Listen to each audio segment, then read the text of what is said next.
Well, it is about that time for Ready, Set, Real Estate, and I am so ecstatic. I'm so pumped about today's guest. Not only is someone that I personally know, and it looks like we are on traveling ventures today, but I would bet that that is the life and times of an entrepreneur.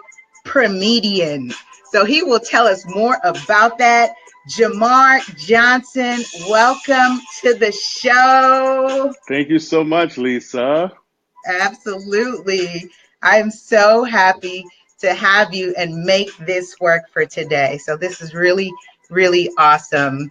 And I want to take a moment, of course, to make sure we thank our sponsors who make this possible. And again, for those of you who are tuning in for the first time and are new to the show, Ready, Set, Real Estate is our channel, our platform to support Real Estate 100 Youth Foundation, which is our nonprofit. And it is through our sponsors and the love that we get from our sponsors that make this possible show. So we want to just thank Thelonious C. Jones, the realest real estate investor you will know. And he is author of What the Real Estate Gurus Don't Tell You. Again, What the Real Estate Gurus Don't Tell You.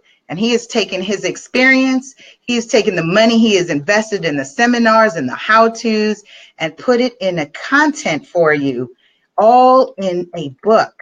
And that's what's really amazing about this is, again, thank you to Thelonious C. Jones, getting lots of love. And it's really nice because today's show, I'm actually broadcasting from Atlanta. So Theo, I'm coming to see you today. So, JaMarr. Yes. JaMarr. Oh, my goodness. Let us know. Well, first off, where are you right now? Because I know we're both traveling, which is really awesome. Where are you now and where are you originally from? And just kind of share with people a little bit about where you're from. I know that has such a loaded story, but I definitely want people to hear it. No, absolutely. My pleasure. So I'm actually in New York City right now, staying at my mother's three-bedroom flat here in the Upper East Side. I'm from New York City, born and raised. So I'm actually visiting my mother, my grandmother. Easter weekend just happened, as well as expanding some of my business ventures with folks that I know out here in the tri-state area.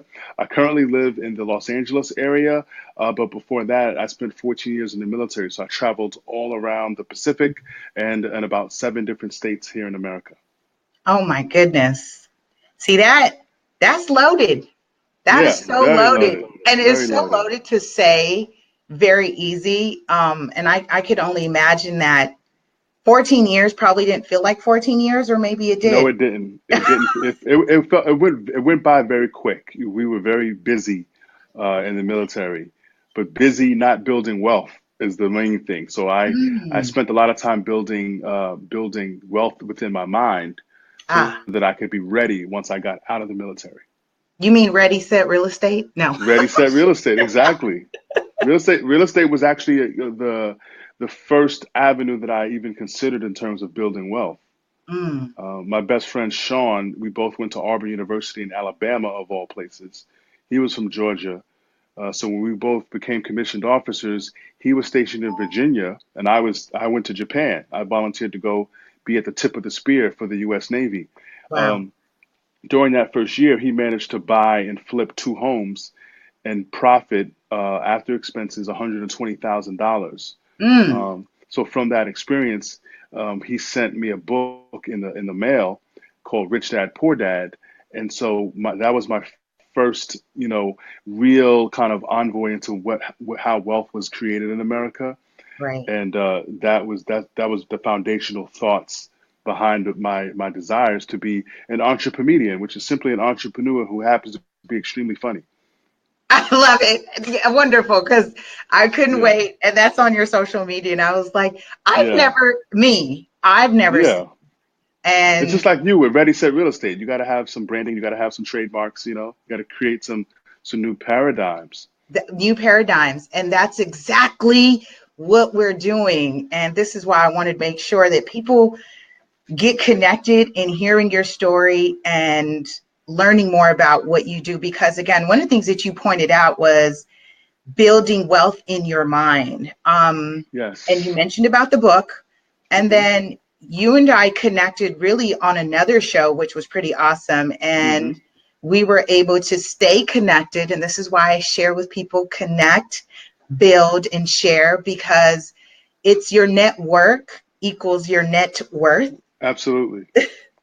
And share with us a little bit about now what's happening in terms of comedy, and I want people to be able to stay connected with you as well. So at the end, we'll make sure you plug what's coming up next and what's new, and give people an opportunity to learn and keep up, because you're doing some amazing things from your altruistic efforts, and you have a serving heart. So you taking your background in having serving this country and really doing groundwork. You're a foot soldier here now, and so I commend you. I love you, brother. I love you for that. Thank you. Thank you. Thank you. And so share with us in terms of um, the venues you work now, and what's that like in terms of the comedy world. And because I imagine it's like production. What I see you do, it seems like production.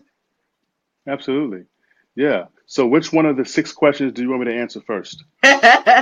Just kidding. Yeah. I'm just kidding. I'll just get right into it. So let's start with the service side. So yeah, I served in the military for 14 years. Before that, I worked at a nonprofit. So I always had a connection to nonprofit work. When I was 18, in fact, I helped raise $1 million for the Facing History and Ourselves nonprofit organization, which was about education to help kids understand the importance of questioning authority so that we Mm, can prevent things that happened like in Nazi Germany, for example.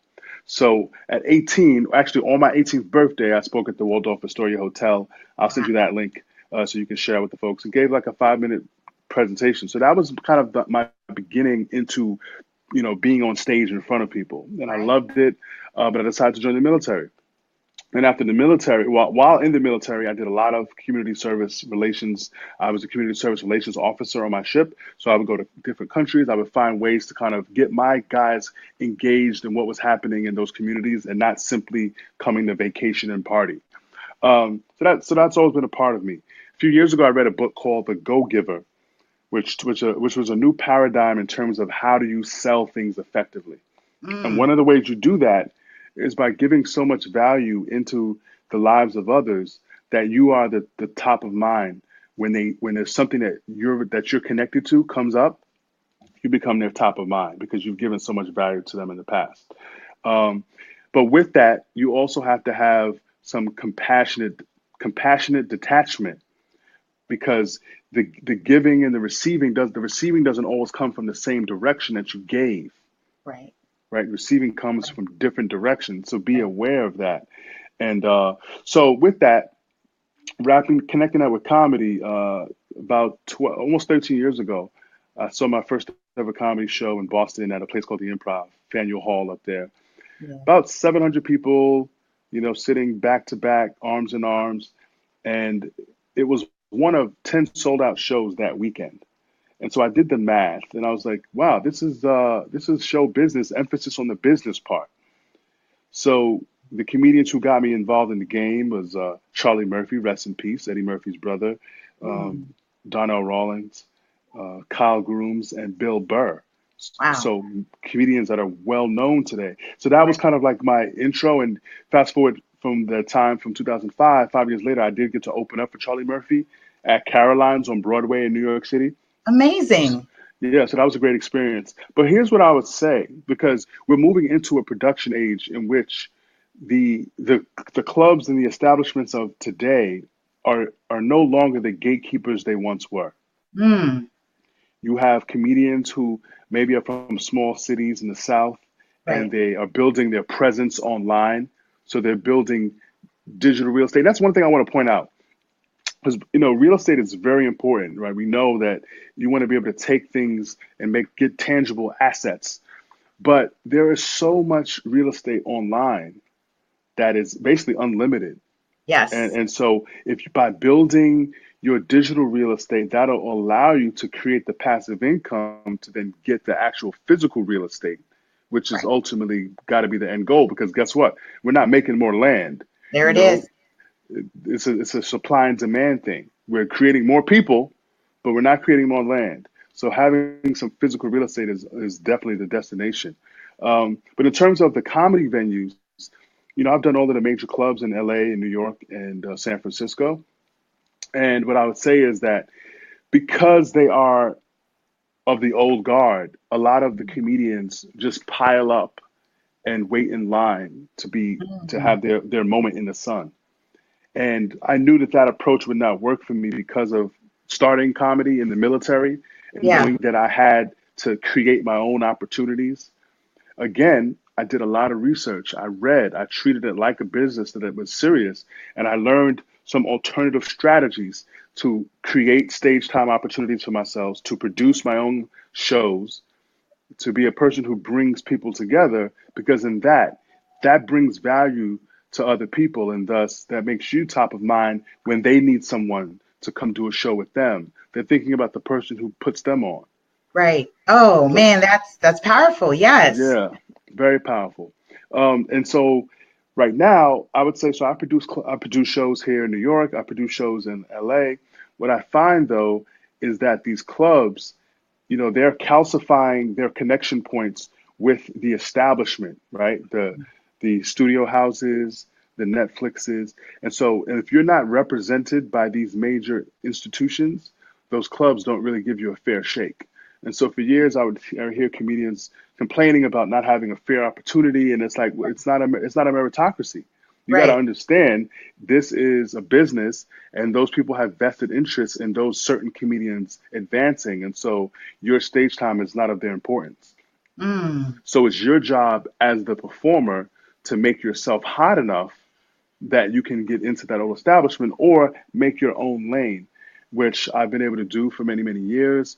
I know a lot of comedians who I get paid more. I get in one gig, I'll get paid more than they'll get the entire month Wow. and that's comedians that are in the establishment because if, let's say at the Comedy Store, for example, they only get about $35 during the weekday, maybe Mm. $75 on the weekend for a set, right? Wow. So they don't get paid a lot because there's a high demand, there's a high supply, thus Right. the demand is lower, thus you can pay people less. So That if yeah. if you produce your own show and you get 50 people to come in and they all pay $10, well that's $500. Right. So long as you pay less than 400 for that venue, you walk away with $100 in profit, right? And so I understood that game very early on. And so what I'm hearing and see, oh, look, what I'm hearing again is the prosumer. We Yes. are consuming what we are producing. Mm-hmm. You have positioned yourself in an ownership position, Yes. right? That you're producing the shows, and yes, you're a comedian, but you figured out the game. And see, this is why I wanted to have you on, because regardless of what aspect of work, career, track you're in some aspect of real estate, or some aspect of real estate is impacting your business. Absolutely.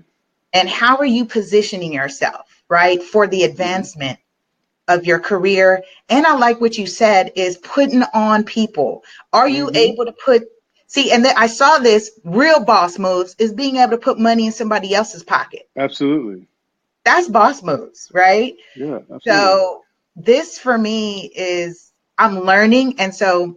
And I remind my audience and the guests that Lisa goes into master student mode when I Yes. bring on my guests, because they get to share. We get for a snippet of the time, we get to hear some very powerful things.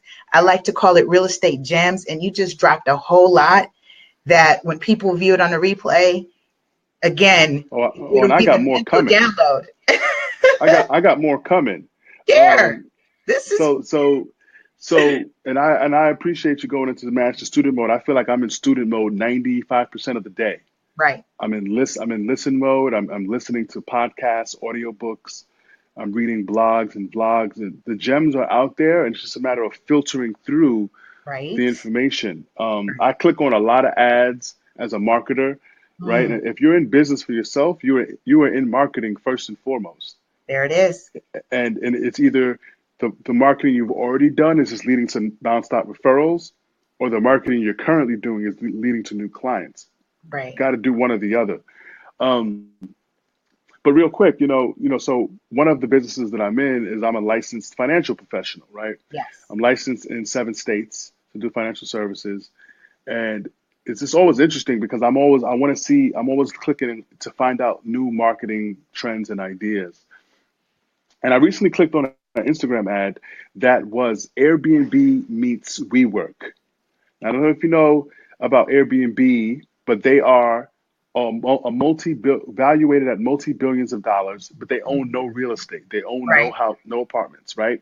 Then Right. you have WeWork, who owns tons of buildings, but they allow businesses to come in and rent space, Mm-hmm. and almost like a gym membership where you can have more people in the gym than actually could fit, but they're not all going to be there at once. And so Right. imagine these two models meshed together, and you have a new company called Outsite. Now, Outsite, what they do is they buy homes in various locations. I think they have 12 locations right now. They buy homes, they create single bedroom situations, but then the rest of the home is a co-working space.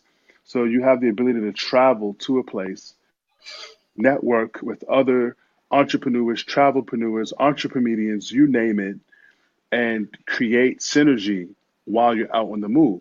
Now think about that, because right, Airbnb is occupying a huge space. Outside is going to occupy a niche space, right? Because not many people are Right. entrepreneurs, but there is another whole entire space out there for just high end vacation rentals Mm. that a lot of people maybe aren't tapping in yet.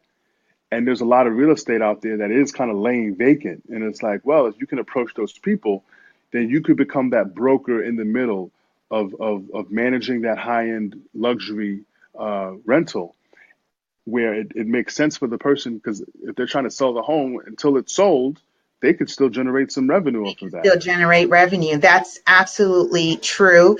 And that model actually, there's actually a real estate company, and I had a past guest come on and talk about this new brokerage that is innovating that. So anywhere in the country, like a gym membership, he has a key fob that will unlock Ooh. an office for him wherever he is, because why, his whole business platform is via what we're doing. It's virtual. So I Mm. don't need to pay into the brick and mortar, Yep. because now I have a key fob that I can go on my app and see where's the nearest location to me. What company So, is that one and called? I wanted to bring him on. And this is what's nice, because people say, well, oh, oh, but the person's a realtor, or the person's this, or the person's that, or they're with this company. In my position, JaMarr, and what I do, I'm in a no compete position, Absolutely. There's no right? Because, competition for what you offer.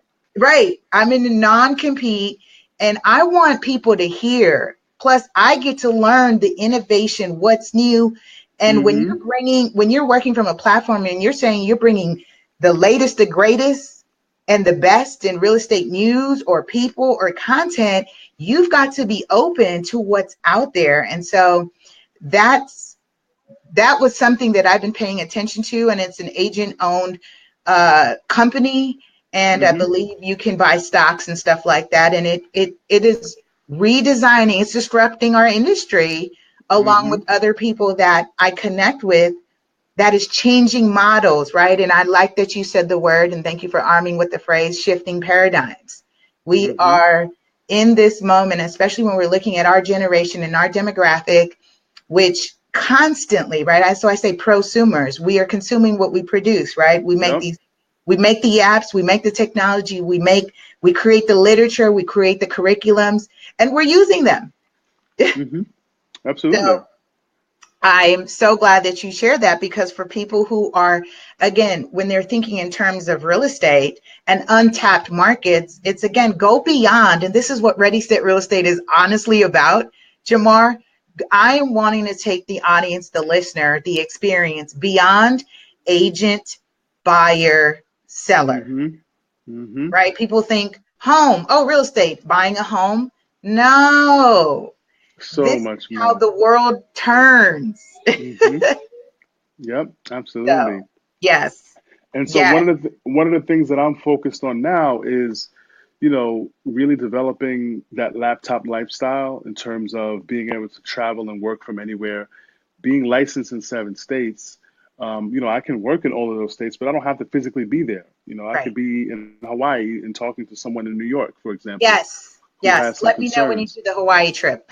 I certainly that's coming up very soon. I'm thinking in May. I'm thinking in May I want to do a 14-day or a 21-day retreat, like a cleanse retreat, and Right, get the parasites out the body, cleanse myself from the lectins, all of these different things. Because right, the first part, it's funny. I just watched an ad on LinkedIn a few hours ago.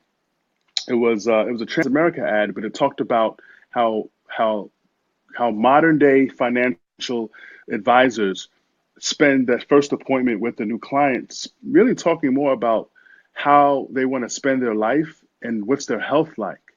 Because the reality is, we're all going to live a lot longer than we used to think was even possible. right. And so, the thing worse than death is a long life and running out of money, which money to me is a tool that gives you options. So basically, running out of money means running Absolutely. out of options in life. Um, Absolutely. Money is a tool running. Money is a tool giving you options. You guys taking notes. And if you're catching us on a replay, thank you. Thank you. Thank you again for tuning in to Ready Set Real Estate. And we're on with JaMarr Johnson, entrepreneur. Comedian.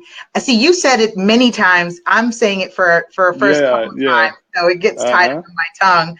But you're shifting my paradigm, which now I can merge entrepreneur and comedian. Like you said, it just means that you're an entrepreneur. That's Yeah. funny, and Extremely funny.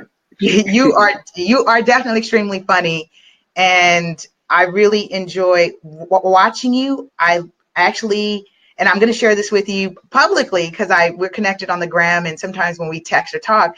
But I like the moves that you're making, and I highly respect the work that you're doing, and just being able to bring people on. And I think you mentioned you are the connector, and you definitely are that. So that's pretty awesome. We just want to keep this short, sweet, and powerful because we can Okay. go on and on because we're both Sure. speakers, Yeah. and we do this for fun and Yes. money. Absolutely.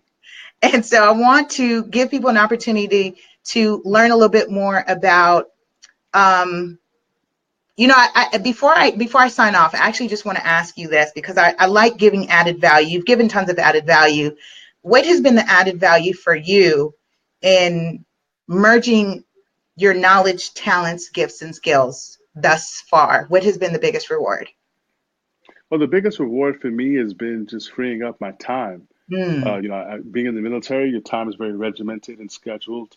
When I got out, one of the first things that I did is pursue was to get my real estate license in New York City, and I did had an experience selling in New York City for a year.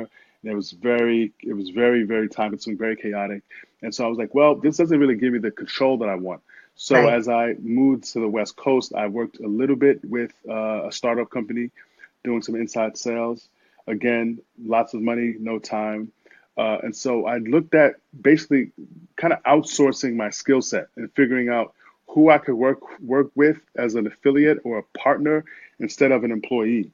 So that mm, shift from mm. employee to business owner Yes, is what gave me the most time. And now I consider myself a day walker, meaning I can go do daytime activities where most people have to be at work. And so that gives me freedom to learn more things, freedom to implement more things, freedom to travel, freedom to keep my health in order. And so, if anything, I would say that pursuing entrepreneurship for me was just worthwhile because I value my time more than right, I value the paycheck someone else is willing to give me. And last thing I'll absolutely. say on that is, if someone's willing to pay you 100,000 or even 200,000 a year, how much are you actually worth? Mm. How much are you actually worth?